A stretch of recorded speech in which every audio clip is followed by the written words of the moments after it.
Have you ever stopped to think about what a game really is? We all kind of know one when we see one, but what's the actual difference between just kicking a ball around and a full-blown World Cup final?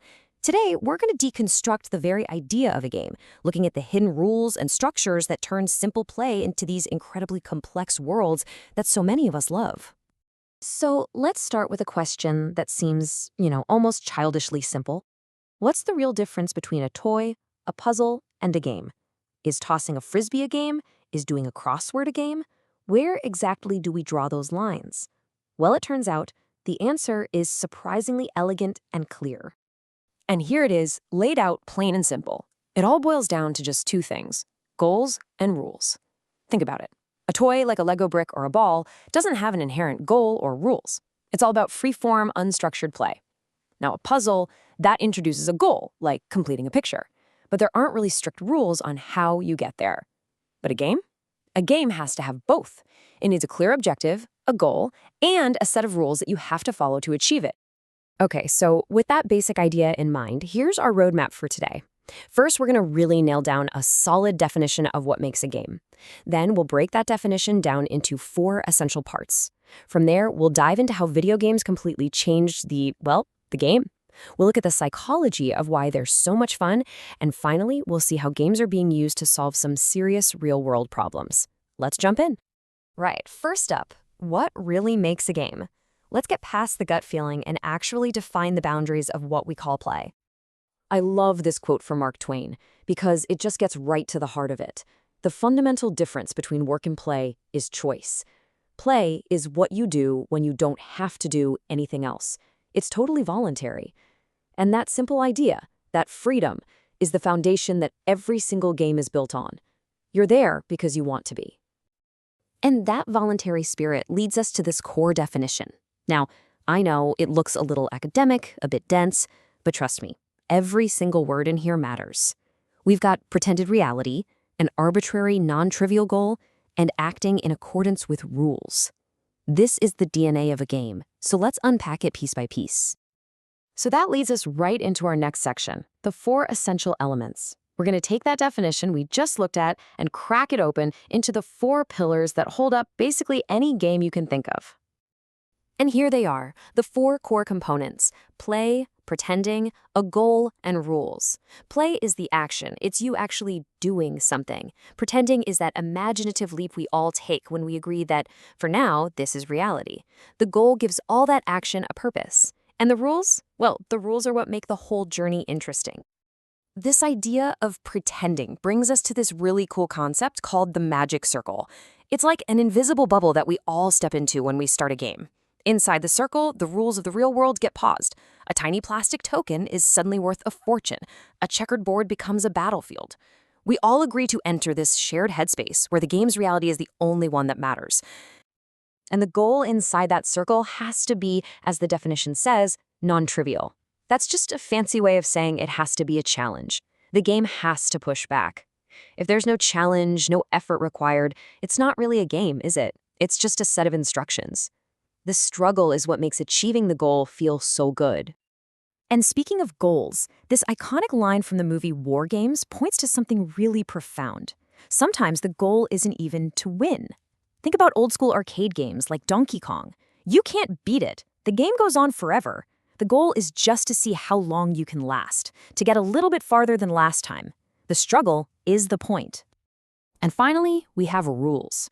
Rules are what give a game its shape and meaning. They turn a chaotic mess of actions into an elegant system.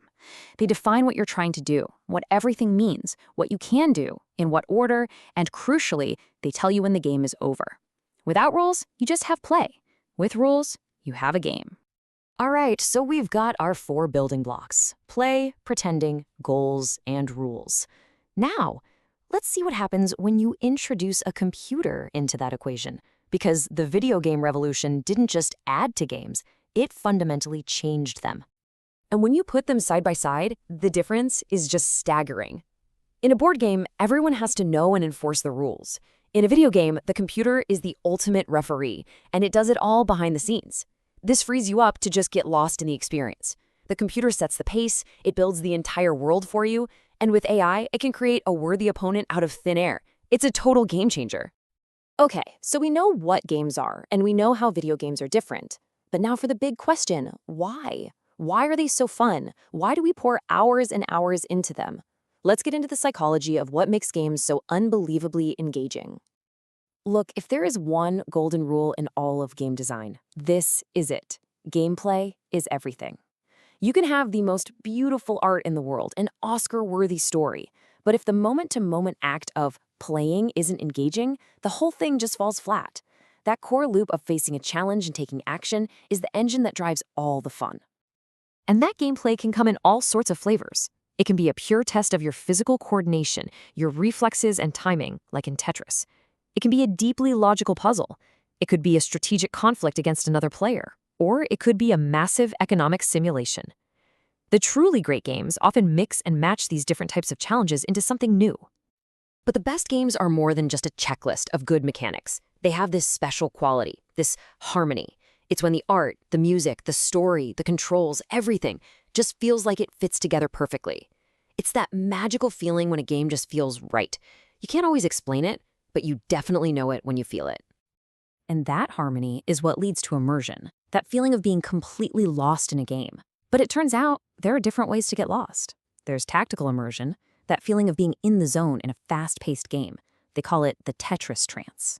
There's strategic immersion, when you're deep in thought planning your next 10 moves. Spatial immersion is when you feel like you're actually there in the world. And narrative immersion is when the story just completely sweeps you away. And this is where things get really fascinating. When you actually ask people what emotions they enjoy feeling when they play games, the answers might surprise you. Sure, excitement is on the list, but look at what else is up there. Amusement, contentment, wonder, curiosity. It shows that fun isn't just about adrenaline and action. Sometimes it's that quiet, satisfying feeling of solving a tough problem or just exploring a beautiful new world. Okay, for our last section, let's zoom out a little bit. We've established that games are these masterfully crafted engines for entertainment. But what happens when you point that powerful engine at something other than fun? This is the world of serious games, where the goal is something more than just a high score. We're talking about incredibly realistic flight simulators for training pilots, or programs that let surgeons practice complex procedures without any risk. There are even games designed to help people with physical therapy, or games like Fold It, where thousands of players help solve a real molecular puzzle that had stumped scientists for over a decade.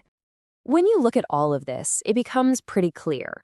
A well-designed game is one of the most effective tools we've ever invented for capturing a person's focus and motivating them to solve a problem.